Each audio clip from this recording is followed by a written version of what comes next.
Hello, and welcome to another edition of Tai Lun Tan, the video blog of the Thai Initiative, in which we discuss topics highly pertinent to our understanding as Americans and Chinese about the opportunities and challenges in the relationship that we share.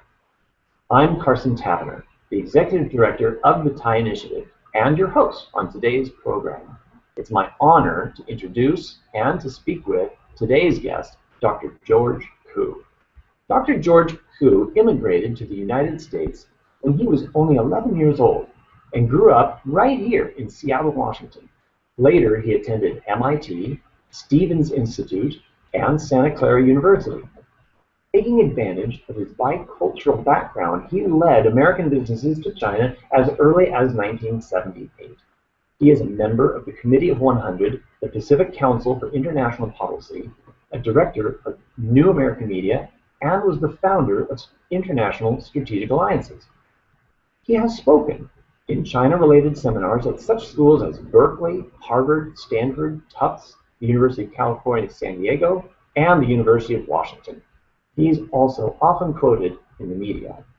He writes for Online Asia Times, New American Media, and China US Focus, as well as his own blog, www.georgekoo.com.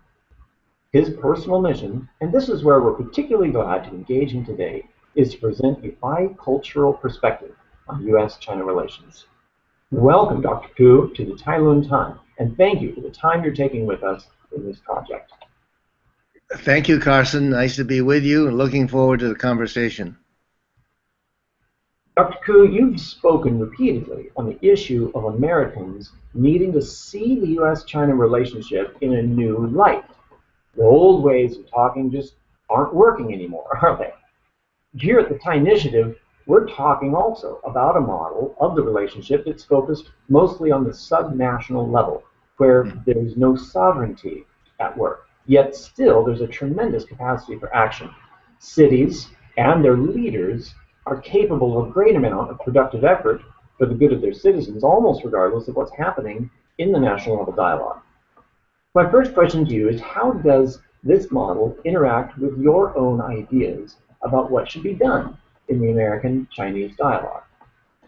Well, I think, first of all, in general, the more interchanges and conversations from people to people is always going to be of great benefit to mutual understanding. I would think that at this point, the Chinese people understands the U.S. much better than the general U.S. public understands China, and part of the reason is really a lot of the messages about China has to go through the Western media. It has to go through the Western politicians and leaders, and they tend to distort by omission or by distortion.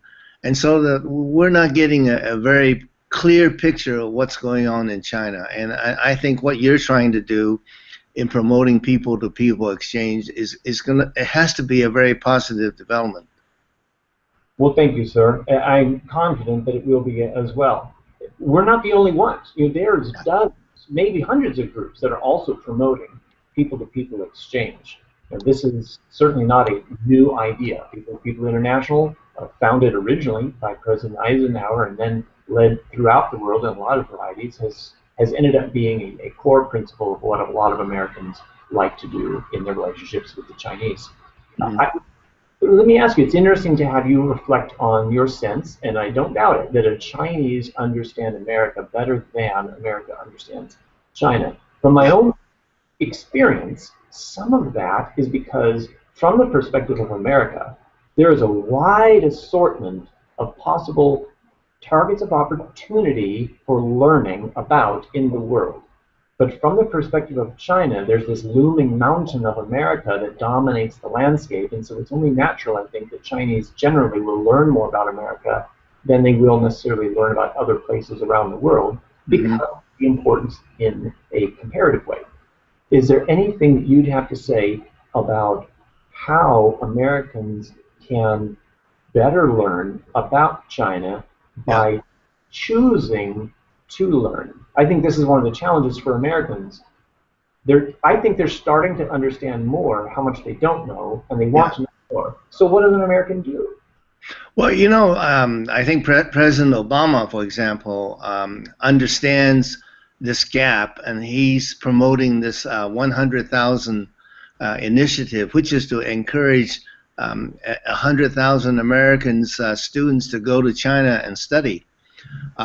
Steve Schwarzman of the famous Wall Street financier has personally funded the Schwarzman Scholar, and that's a $100 million to start, and he's committed to raise another 250.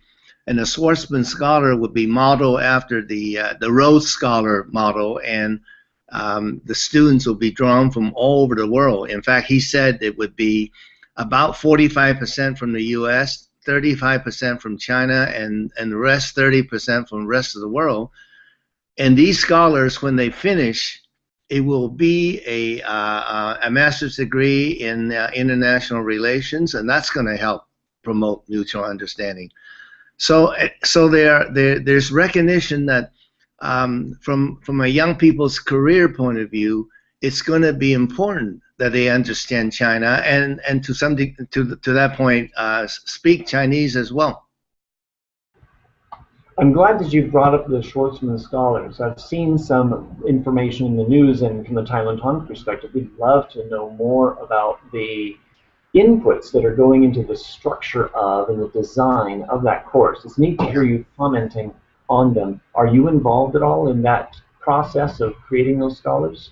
No, I attended a conference in New York put together by the Committee of 100, and Mr. Schwarzman talked about it. They're accepting applications now, and the first class will start next September, and I believe the faculty will be coming from all around the world, and it will be taught in English. Beyond that, I don't have any more details, but I certainly think that's going to be a very positive type of thing that will promote scholarship, understanding, learning. No doubt. I think it's going to be great as well. I do believe that it has the potential, and this is where I'd like us to get more into our planned dialogue about the new change in the conversation. I would hope that in the process of creating these scholars, that the inputs themselves and the design of the learning will take advantage of some of this new thinking and not just simply focus on the national issues. I think one of the most important things going on is the cities, the changes that are taking place in cities. City leaders have always been important, but these days I think city leaders are even more important, even on the global scale, because we talk about global cities. I agree with you, Carson. In fact, I think one of the things that always happen is when people go and visit China, and they go, and not just even the cities, but go in the countryside and go all over, they develop a much deeper appreciation of what's going on in China, and frequently they come back totally enthralled with what's going on in China. The critics and the misinformation that you hear in this country almost inevitably comes from people that have never been to China and don't understand China, and they tend to let their xenophobia, if you will, get the better of them. No doubt. I think nevertheless, there's also a process at work in people who have been to China, who the more you go to China, the more you realize how little there is that you can say authoritatively. You know, there's this irony of a sweet spot that you go to China a few times, the joke being you go to China once, you come back and you write a book. You go back to China again, you come back and you wrote an article, you go back and you dedicate your life to China, and now you find you can't write anything. So I don't know if you've heard that joke before, but that's, I think, been very relevant in, every bit of humor has some basis in reality. I find that a lot of people who are experiencing China are writing about it, but they're writing from a particularly uninformed perspective, even when visiting. You know it very well. What would you say about some of the things that, and I'd like to keep it focused on the cities, what would you say is happening in China with regards to leadership of cities? Are these people learning, are the city leaders leading with skill? How are they leading with skill and character, for example? Well, I think you're talking about the Chinese leaders in the cities, right? That's correct. Because Okay. I think that's where Americans really don't know it. We have the impression that Yeah. they're all these communist leaders eager to Yeah. keep the people down, and that's not the case. Well, no. Well, first of all, the leaders in the at the say the lowest level are actually the villages and townships, and those are frequently elected by the locals. But as they progress into more senior levels, into cities, and from the cities to provinces, they have to perform every step along the way. They have to understand that they have a responsibility to the people that they are managing and governing, and if they don't do a good job, they don't get promoted. They don't get moved around. Frequently, the city fathers, if you will, are fathers of many cities because they tend to be if they do well, they get rotated into other sides, so they don't stay in one place for very long. Very long meaning maybe 3 to 5 years. Okay, so China has a system of vetting their leaders all along the way, and of course, by the time they get to the very top, which is right now 7 members of the Politburo, they have been tested very thoroughly along the way. Their competency, their integrity, their wisdom, their manageability, and so on. You bring up an excellent point, one that I've observed myself as someone who has gone through some of America's process of leadership development in the military academies, that in China there's a system there that is specifically dedicated, I have perceived, to finding the top 1% and making sure that that top 1% is equipped and trained and prepared to be able to do their best for the country. Yes. Where I find that that effort begins to create questions is the rest of the students, the rest of the potential young leadership, not necessarily getting a lot of great attention. And I don't know, and that's where my experience begins to fall off, and I don't want to say anything categorically. Yeah. Right. You Well, say, I think, yeah, Carson, I think what you're there's a criticism to the Chinese education system, and in fact, one of the better known observers, if you will, who was his name is Li Kai-fu. He actually worked for Google in China before he started a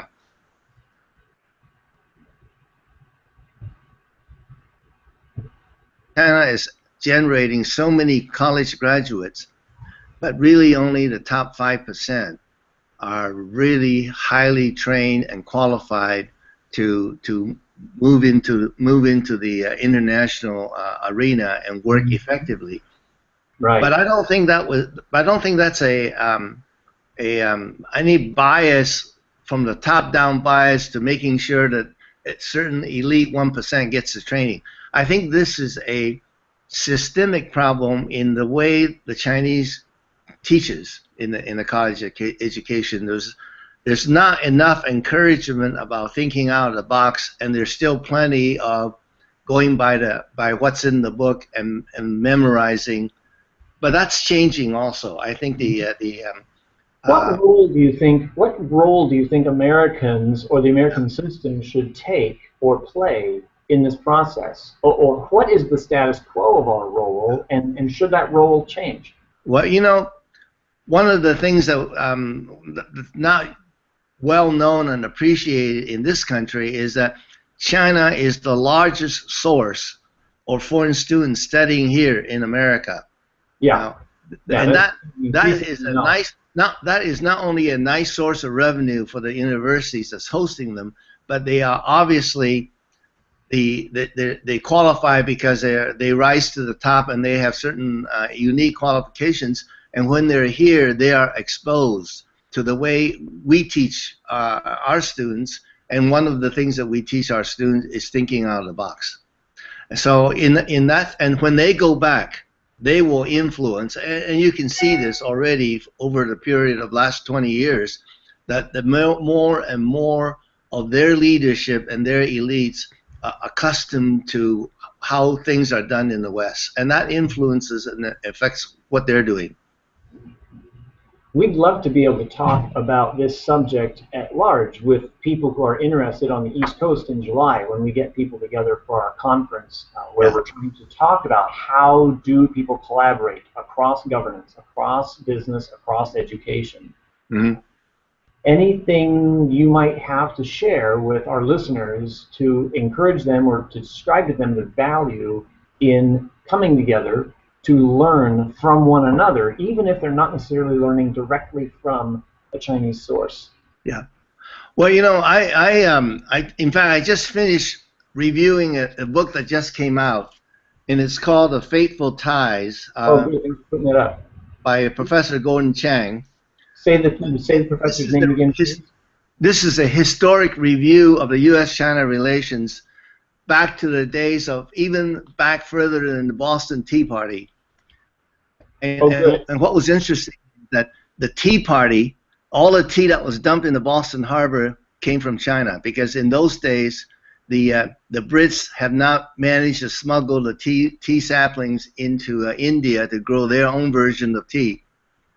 My point was, if the U.S.-China relations started from the point of, wow, we need to trade with China because that's where the wealth is coming from, okay? And that's what led Thomas Jefferson to buy the Louisiana Purchase and to send Lewis and Clark to the west to find the passage to China, if you will.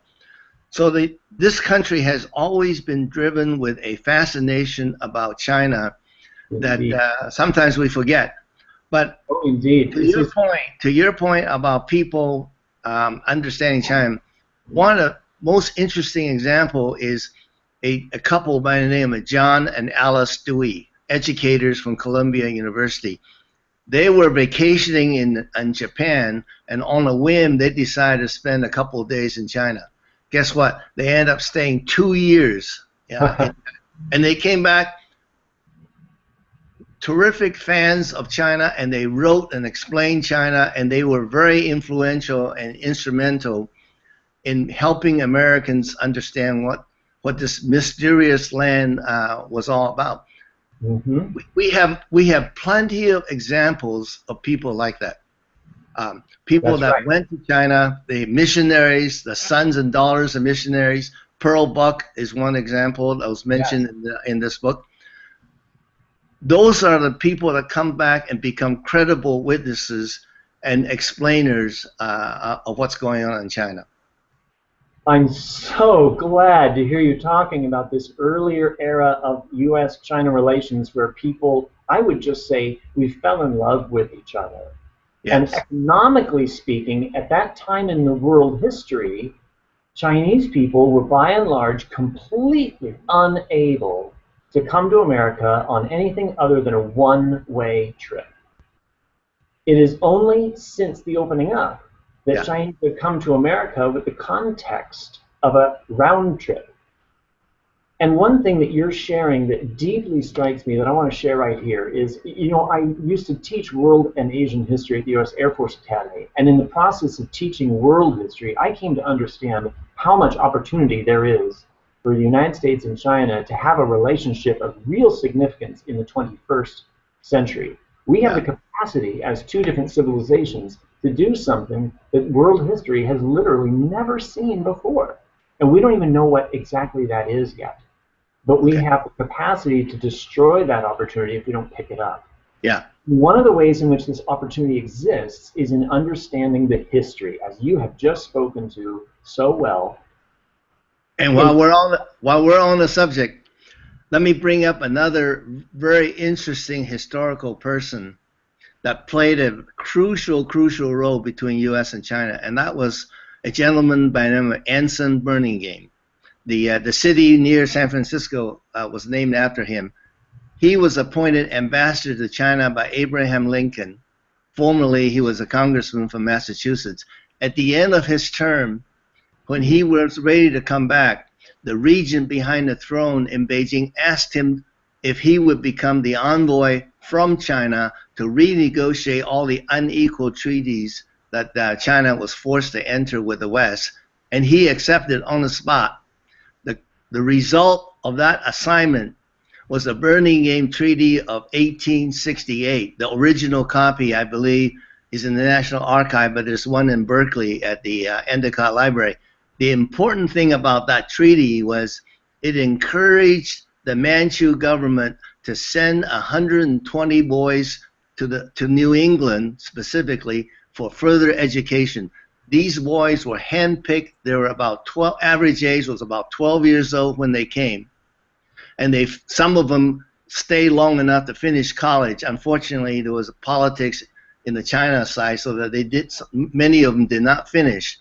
But nevertheless, when they went back, it was just about the revolution that overthrew the Manchu regime. They played a very important role in the leading of the new China and the Republic of China. So this is a primary example of what student exchanges can contribute and can do. The time has come for us to think about sending students to China, because China is now a rising power, and there's a lot we can also learn from China as well. You said it. The time has come. That is such a great phrase. And indeed, it has, in a strategic sense, and even in just with what's happening these years. And sadly, George, I'm going to use that as a transition opportunity to also recognize that our time has come right here in our conversation.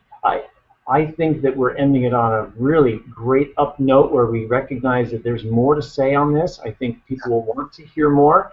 So let's begin to think about where this conversation goes next. One of the things that's occurring in my mind, if I may share, is the thinking about how the opportunity to now be round-trip travelers from China to America and back now has the opportunity to give China something China never had before, which was the ability to learn about America not from American sources of media and communication, but to learn about America from its own people and its leaders. Something that at a small level had always been there, as you have just described.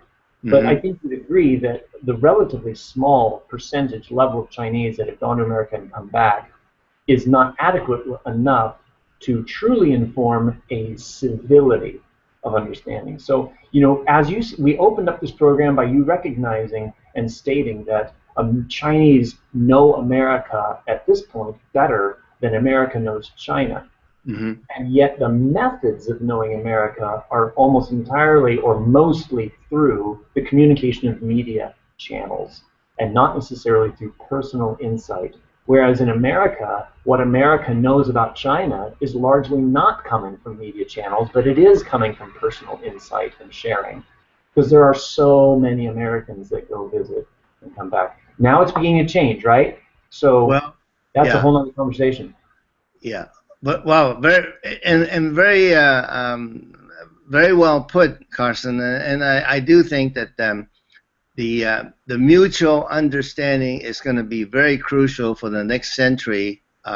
We're seeing a lot of misunderstanding being practiced at the national leader level. With President Xi Jinping coming in September, there will be another opportunity to see how well he and Obama and the leaders of Congress can establish rapport or not, and that will be something worth watching. Indeed, worth watching. Well, Dr. Koo, thank you for your time, and to our watchers and listeners out there, thank you for taking the time to listen through this. We invite you to come back on future Tailuntons and interact with us. In future programs, we'll continue to educate you on how you can interact with this program during our live and our recorded sessions. Thank you, Carson. I hope that our next conversation won't be too far off, and we would love to have you back on the program. I look forward to it.